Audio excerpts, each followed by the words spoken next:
Have you ever been on a treadmill, you've looked down and you've seen like a little graph that says fat burning zone? If you have, then you'll probably warrant to believe that if you start walking or running within that aforementioned fat burning zone, then you are going to lose fat at a quicker rate than if you don't. This isn't entirely true because, funnily enough, there's a difference between burning fat and losing fat. Let me explain a little bit. So fat loss is the process of losing adipose tissue or shrinking your fat cells. This is caused via creating a calorie deficit, i.e.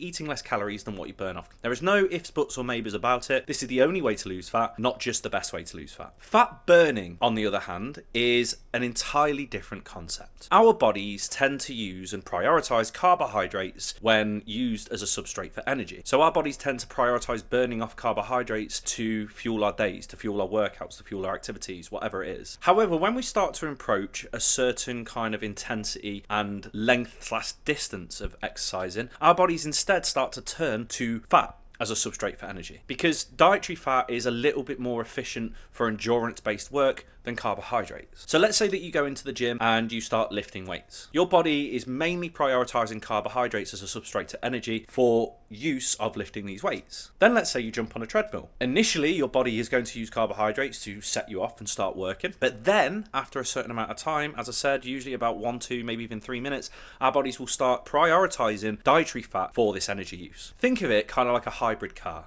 To begin with, the hybrid car uses electricity to basically set off. Once it approaches a certain speed, usually it's around the 20 miles an hour mark, it then turns to fuel to maintain this speed and maintain this movement whilst the battery recharges. And this is the exact same thing with carbohydrates and fats. Our bodies initially use carbohydrates just to get it going, and then it switches to dietary fat, especially when the exercise itself has gone on for a little bit longer than normal. This does not mean that you've lost body fat, because our bodies tend to account for the amount of dietary fat that we use as a substrate. Studies have suggested that it regulates it in a way whereby even after an hour of working out, over the course of the day, our bodies will still be burning the same amount of fat and the same amount of carbohydrates. Our bodies are very, very, very smart like that. So let's say, for example, that you've consumed 100 grams of carbohydrates and 100 grams of fats. Again, these numbers are completely just picked out of the air, so don't take them as gospel. But let's say, for example, that happens. Let's say, for example, our bodies prioritize that carbohydrate burn, and it burns a certain amount of the carbohydrates